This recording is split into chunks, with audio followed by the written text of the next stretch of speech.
नमस्कार प्रेक्षकांनो, मालिकेच्या 14 तारखेच्या भागामध्ये फायनली आपल्याला अर्जुन आणि सायली यांचं लग्न होताना पाहायला मिळणार आहे। तर आता सायली आपल्याला मंडपात आलेली दिसली, ती बँडवाल्याच्या वेशात आलेली आहे, पण तिला कोणी मदत केलेली आहे, त्याचबरोबर तिने कोणतं वाद्य वाजवलेलं होतं म्हणून कोणालाही शंका आलेली नव्हती। या सर्व गोष्टी आपल्याला आजच्या या व्हिडिओमध्ये पाहायला मिळणार आहे। त्याचबरोबर अगदी फक्त मंगळसूत्र घालायचा विधी बाकी होता, बाकी सर्व विधी झालेले होते आणि अचानक सायली आलेली असतानाही सायली अर्जुनचं लग्न कशा पद्धतीने झालं आहे ते आपल्याला आजच्या या व्हिडिओमध्ये पाहायला मिळणार आहे। त्यासाठी हा व्हिडिओ शेवटपर्यंत पहा। तर इकडे अर्जुन आणि प्रिया यांचं लग्न होत असतं आणि आता प्रिया मागे लागलेली असते, ती म्हणत असते की लवकरात लवकर ते मंगळसूत्र घाला। गुरुजी, तो मंगळसूत्राचा विधी झाला ना की झालं ना लग्न? गुरुजी म्हणतात की हो, एवढी घाई नका करू, सगळे विधी व्यवस्थितपणे होणं गरजेचं आहे असं गुरुजींचं म्हणणं असतं। परंतु इकडे प्रियाला मात्र इतकी घाई झालेली असते, तिला काही दमच निघत नसतो। तिचं एवढंच म्हणणं असतं की गुरुजी लवकरात लवकर काय करायचं ते करा, कारण काही झालं तरी लवकर लग्न होणं गरजेचं आहे, एवढंच तिच्या डोक्यात चाललेलं असतं। आणि त्याचबरोबर ती मात्र म्हणत असते की काही झालं तरीही महत्त्वाची गोष्ट आहे ती म्हणजे हे लग्न होणं महत्त्वाचं होतं आणि फायनली तिच्यासाठी हीच लाख मोलाची गोष्ट असते, कारण अर्जुनसोबत एकदा का लग्न झालं की मग मात्र झालं, सगळ्या गोष्टी आपल्या मनाप्रमाणे झालेल्या आहेत हे तिच्या डोक्यात येत असतं। आणि तेवढ्यातच इथे मंगळसूत्र घालतानाच तिला कोणीतरी आतमध्ये आलेलं दिसतं आणि तेव्हा प्रिया ओरडायला सुरुवात करते की कोण आहे तिथे असं म्हणत ती जोरातच ओरडते आणि तेव्हा मात्र तिथे सायली येते, तिच्या डोक्यावरची ती कॅप काढते आणि सगळ्यांच्या पुढे ठणकावून ती सांगते की हो, मी आली आहे, मिसेस सायली अर्जुन सुभेदार, माझ्या नवऱ्यासोबत पुन्हा लग्न करायला मी आली आहे, हे सगळं ती बोलत असते।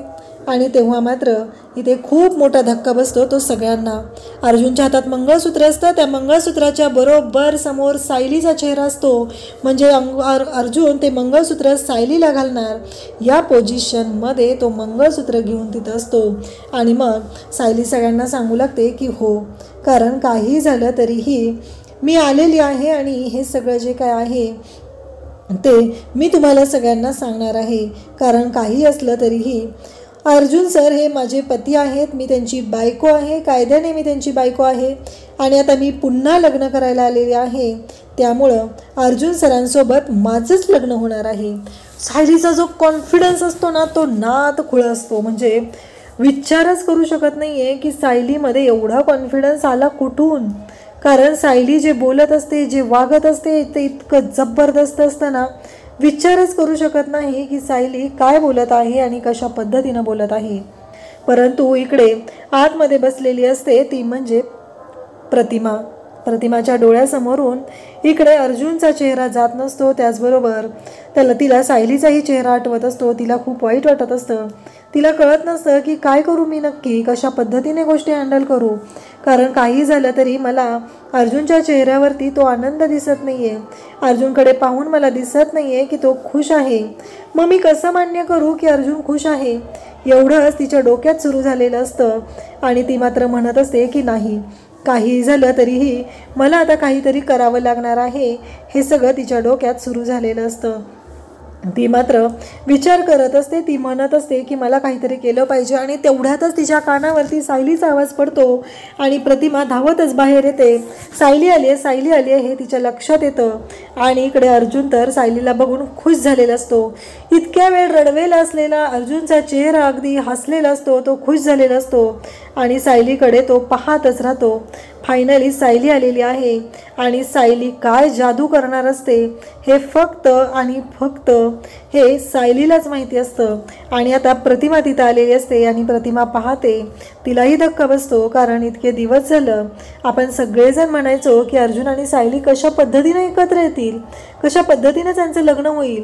खरं तर माहिती आहे का तुम्हाला, सायली या ह्याच्यामध्ये लग्न मंडपामध्ये आलेली असते ना, ती खूपच जबरदस्त असतं, कारण तिनं ना विचारच केलेला नसतो, कारण तिनं कुसुमताईवर भरोसा ठेवलेला असतो आणि कुसुमताईने तिला सांगितलेलं असतं की तू चल, मी तुला तिथंपर्यंत कसं घेऊन जायचं हे मी घेऊन जाणार आहे, तू काळजी करायची नाही. आणि इकडं कुसुमताईने सत्याला आणि मीराला बोलवलेलं असतं आणि सत्या आणि मीरा यांच्या मदतीने त्या बँडवाल्यांसोबत ट्रम्पेट वाजवत सायलीची धमाकेदार एंट्री झालेली असते. सायली म्हणत असते की अर्जुन सर, मी तुमच्याशी लग्न करण्यासाठी आलेली आहे. प्रतिमा तिथं आलेली असते.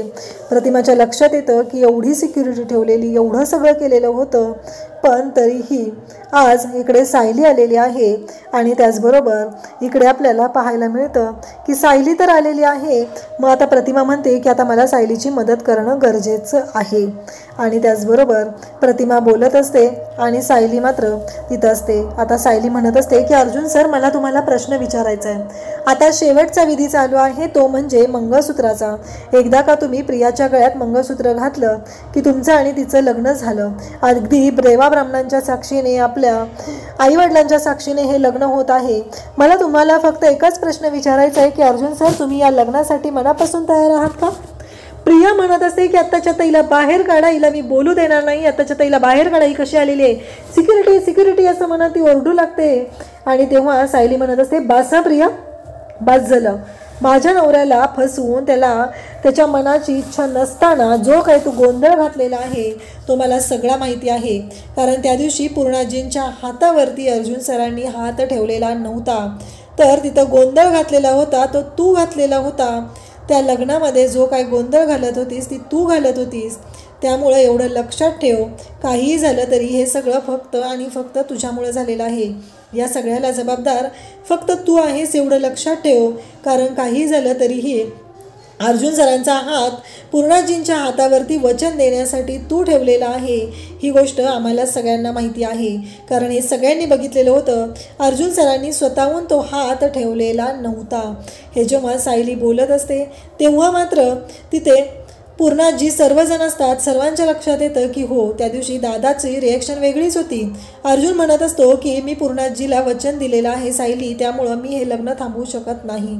अर्जुनने स्पष्टपणे सांगितलेलं असतं. आणि त्याचबरोबर अर्जुन जेव्हा असं बोललेलं असतो तेव्हा सायली म्हणत असते, अर्जुन सर, वचन तुम्ही दिले, बरोबर आहे, मान्य आहे मला. आता ते वचन त्या दिवशी प्रियामुळं घेतलं गेलं, या सगळ्या गोष्टी मला पटत आहेत. पण आता तुम्ही पूर्णाजीला वचन दिलेलं आहे, तुम्ही वचन पाळणं गरजेचं आहे. पण मी विचारलेल्या प्रश्नांची उत्तरं देणंही तेवढंच बंधनकारक आहे. कारण मी तुम्हाला जे प्रश्न विचारत आहे ते प्रश्नही तेवढेच महत्त्वाचे आहेत. असं म्हणत सायली अर्जुनला प्रश्न विचारत असते. सायली म्हणत असते की अर्जुन सर, मला सांगा की तुम्ही मनापासून लग्न करताय का? तेव्हा अर्जुन म्हणतो की नाही. अर्जुन म्हणतो, मी कधीच या प्रियाशी लग्न करू शकत नाही, कारण माझं आजही सायलीवरच प्रेम आहे आणि मी या लग्नानंतरही मी सायलीचाच विचार करणार आहे. मी कधीच प्रियाला बायकोचं स्थान देणार नाही. एवढं अर्जुन स्पष्टपणे बोलत असतो. तरीही अमूर्ख प्रियाच्या त्या डोक्यात काही घुसत नसतं. ती म्हणत असते की तू चल ग इथून बाजूला हो, कारण माझं आणि अर्जुनचं लग्न होत आलेलं आहे आणि आमच्या घरातल्या सगळ्यांनी ते मान्य केलेलं आहे. तू इथं येऊन गोंधळ घालू नकोस, या भाषेमध्ये ती बोलत असते. तेव्हा सायली म्हणत असते, तुला लाज वाटत नाही आहे का? कारण माझा नवरा इथे स्पष्टपणे सांगत आहे की त्याला तुझ्याशी लग्न करायचं नाही आहे, त्याला तुझ्याबद्दल काही वाटत नाही आहे, आणि ही तुझी काय नाटकं चाललेली आहेत, हे सगळं ती बोलत असते. तेव्हा मात्र तिथे पूर्णाजी, प्रताप सगळेजण असतात. रविराज म्हणतात की तिला एकदा बोलू द्या. आणि प्रतिमा पण म्हणते की रविराज, तन्वीला शांत करा. आणि मग रविराज म्हणतात की तन्वी, तू शांत हो बाळा, कारण काही गोष्टी तिच्याकडून पण क्लिअर होणं गरजेचं आहे. कारण आत्तापर्यंत आपण पाहतोय संगीताच्या वेळेसही ती नाशिकला पोचली, आपण नाशिकला संगीत ठेवलं होतं तेव्हा ती नाशिकला आली. यावरूनच स्पष्ट दिसत आहे की तिचं अर्जुनवरती किती प्रेम आहे. पण एक गोष्ट लक्षात ठेव सायली, अर्जुनचं तुझ्यावरती प्रेम आहे का? तेव्हा अर्जुन म्हणत असतो की हो, माझं फक्त आणि फक्त सायलीवरतीच प्रेम आहे. हे ऐकल्यानंतर इथे रविराज म्हणतो की मग तन्वी, तुझ्या लक्षात कशा येत नाही आहेत गोष्टी? कारण त्यांनी स्पष्टपणे दोघांनीही सांगितलेलं आहे की त्या दोघांचंही एकमेकांवरती प्रेम आहे. मग आपण हा अट्टहास का करतोय पूर्णाई? मी तुम्हाला किती वेळा विचारलं होतं, मला सांगा की खरंच अर्जुन मनापासून तयार आहे का? अर्जुन, मी तुलाही विचारलेलं होतं. अर्जुन म्हणतो की हो सिनियर, मान्य आहे मला सगळं, पण मला या लग्नासाठी तयार व्हावं लागलं कारण पूर्णाजीच्या तब्येतीसाठी मला हा निर्णय घ्यावा लागलेला आहे. एवढं स्पष्टपणे अर्जुन सांगत असतो. आणि त्यावेळेस मात्र सगळ्यांनाच धक्का बसलेला असतो. सगळेजण पाहत असतात. आणि त्याचबरोबर इकडे आपल्याला पाहायला मिळतं प्रतिमा म्हणते की तुमच्या लक्षात कसं येत नाही आहे. सायली म्हणते ठीक आहे, अर्जुन सरांनी आता पूर्णाजीला वचन दिलेलं आहे, हे मलाही माहिती आहे, आपल्या सगळ्यांना माहिती आहे. ठीक आहे, मग मी अर्जुन सरांना सांगते की ठीक आहे, तुम्ही हे लग्न करा. आणि पूर्णाजी, मी तुम्हाला सांगते की तुम्हाला तुमच्या नातवाचं सुख नाही दिसलं. तुम्हाला तुमचा इगो पुढे आला, कारण तुमच्या नातसुनेनं आणि नातवाने तुम्हाला फसवलेलं होतं आणि एवढी मोठी तुमची फसवणूक झालेली होती. तो इगो पुढे आला आणि अगदी काही महिन्यातच तुम्ही तुमच्या नातवाचं दुसरं लग्न करण्याचा निर्णय घेतला. पण त्या नातवाचा सुकलेला चेहरा, आजारी पडलेला तो नातू तुम्हाला दिसला नाही का, तर तुमचा इगो पुढे होता. तुमचा इगो महत्त्वाचा होता. तुम्हाला तुमच्या गोष्टी महत्त्वाच्या वाटत होत्या का, तर तुम्ही प्रतिमात्यांना शब्द दिलेला होता. ठीक आहे, तुमच्या सर्वांची इच्छा आहे ना, ठीक आहे, लावा तुम्ही तन्वी आणि अर्जुन सरांचं लग्न. पण एक गोष्ट लक्षात ठेवा, तुम्ही 3 आयुष्य बर्बाद करत आहात. कारण तुम्ही विचार करा की यामुळं मी सुखात राहणार नाही, तन्वी सुखात राहणार नाही, आणि तुमचा लाडका नातू, त्याची काय अवस्था झाली ना ती आत्ता बघा. जी मला दिसते ती तुम्हाला का दिसत नाही आहे. एवढं स्पष्ट सायली बोलत असते. आणि आज सायली बोलत असते तेव्हा सगळेजण सायलीला शांत करत असतात. तेव्हा लगेचच इकडे प्रतिमा म्हणते की नाही, सायलीला बोलू दे. आणि पूर्णाजी, मला सांग, काय चुकीचं बोलते ग सायली, सांग ना, तुला एकदा तरी दिसलं का अर्जुनच्या डोळ्यातली काळजी, त्याच्या डोळ्यातलं टेन्शन, त्याच्या डोळ्यातलं दुःख तुला दिसलं का ग, जे मला दिसतंय. मी वारंवार अर्जुनला विचारते, आणि कल्पना, तू कसली आई आहेस ग. म्हणजे विचार कर, तुझ्या लेकराच्या डोळ्यात, त्याच्या चेहऱ्यावरती, आज त्याचं लग्न असून त्याच्या चेहऱ्यावरती जराही आनंद दिसत नाही, पण त्याचा त्रास तुला दिसत नाही आहे. तुझाही इगो एवढा मोठा झाला का ग कल्पना, कारण तुझ्या सायलीने तुला फसवलं म्हणून तू बघतेस. गेली 1.5 वर्ष झालं. मला सांग, सायली तुमच्या सगळ्यांबरोबर राहते, याआधी तिने कधी तुमची फसवणूक केलेली का ग, खोटं बोललेली का ती. आता तुला वाटत आहे की सायली फसवते, सायलीने खोटं बोललेली आहे, पण तुम्ही तर 1.5 वर्ष तिच्याबरोबर राहताय. खरंच तुम्हाला सायली तशी मुलगी वाटली का. एवढं स्पष्टपणे प्रतिमा बोलत असते. सगळेजण चाट पडलेले असतात. सगळेजण म्हणत असतात की अगं प्रतिमा, तू काय बोलते. सगळेजण म्हणत असतात की तुला तुझ्या मुलीची काळजी नाही आहे. तेव्हा प्रतिमा म्हणते, हो, मला माझ्या मुलीचीही काळजी आहे, पण 3 जीवांचं नुकसान करून मी माझ्या मुलीचं लग्न लावू शकत नाही. 3 आयुष्य उद्ध्वस्त होणार आहेत. त्यामुळं काही झालं तरीही मी माझ्या मुलीचं लग्न लावू शकत नाही, या भाषेमध्ये ती बोलत असते. रविराज म्हणतात की हो, प्रतिमा बोलते ते बरोबर आहे, कारण प्रत्येक वेळेस मला अर्जुन टेन्शनमध्ये दिसलेला आहे. त्याने एकदाही मनापासून सांगितलेलं नाही आहे की त्याला हे लग्न करायचं नाही, किंवा त्याला जे वाटतंय ते त्याने एकदाही मला सांगितलेलं नाही, असं रविराज बोलत असतात. तेव्हा प्रतिमा म्हणत असते, आता तरी लक्षात येते का तुमच्या, का अजूनही तुमच्या डोक्यात घुसत नाही आहे नक्की काय घडत आहे ते. हे एवढं क्लिअर स्पष्ट प्रतिमा बोलत असते. प्रतिमा म्हणत असते की पूर्णाजी, कल्पना, तुम्हाला दोघींना तुमचा इगो खूप महत्त्वाचा वाटलेला आहे. मला वाटलं नव्हतं की तुम्ही अशा असाल. तुमच्या त्या मुलाच्या आनंदापुढे तुम्हाला तुमचा इगो महत्त्वाचा वाटतोय, यातच सगळं आलेलं आहे.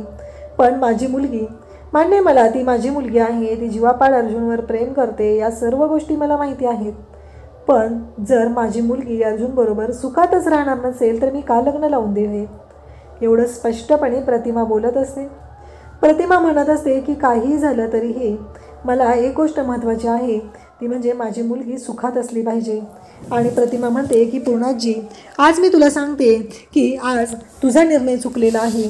मान्य आहे मला, तू माझ्यापेक्षा पूर्णाई, तुम्ही मोठे आहात, पण आज मला हे बोलावं लागतं आहे.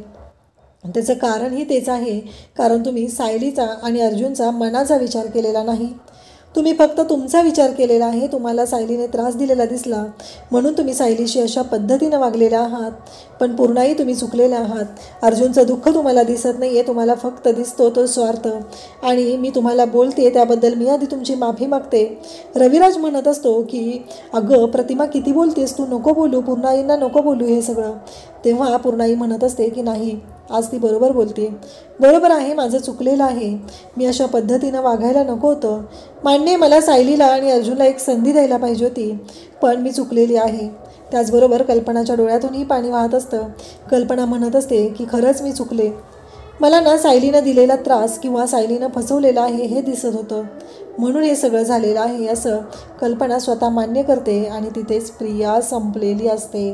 आणि मग पूर्णाजी, त्याचबरोबर कल्पना, प्रतिमा, रविराज हे सगळेजण म्हणू लागतात की कसं आहे माहिती आहे का, काहीही झालं तरीही महत्त्वाची गोष्ट ही आहे की अर्जुन आणि सायली यांचं जीवापाड एकमेकांवरती प्रेम आहे आणि त्यांच्या दोघांचं इतकं प्रेम आहे एकमेकांवरती, ते एकमेकांसाठी जीव द्यायलाही तयार आहेत।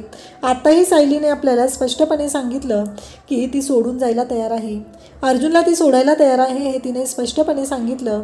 परंतु आत्ता जी गोष्ट घडत आहे आणि इकडे प्रिया मात्र म्हणत असते, नाही, ते मंगळसूत्र माझ्या गळ्यात घाल अर्जुन, ते मंगळसूत्र माझ्या गळ्यात घाल, काही झालं तरी अर्जुन तू मला सोडू शकत नाही, एवढा हट्ट प्रियाने केलेला असतो।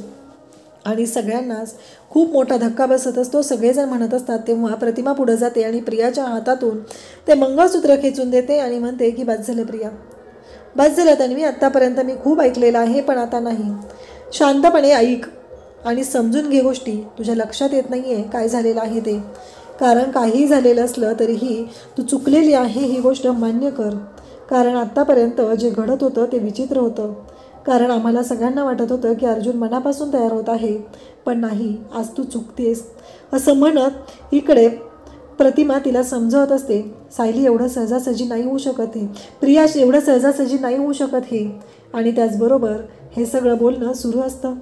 आणि तेव्हा प्रतिमा म्हणते की आत्ता मी तुम्हाला सगळ्यांच्या समोर सांगते की मी इथं अर्जुन आणि सायली या दोघांचं लग्न लावून देणार आहे, अर्जुन सायलीचं जोपर्यंत लग्न लागणार नाही तोपर्यंत मी शांत राहू शकत नाही, काही झालं तरी ते अर्जुन आणि सायली या दोघांचं लग्न लागणार आहे असं ती सांगत असते।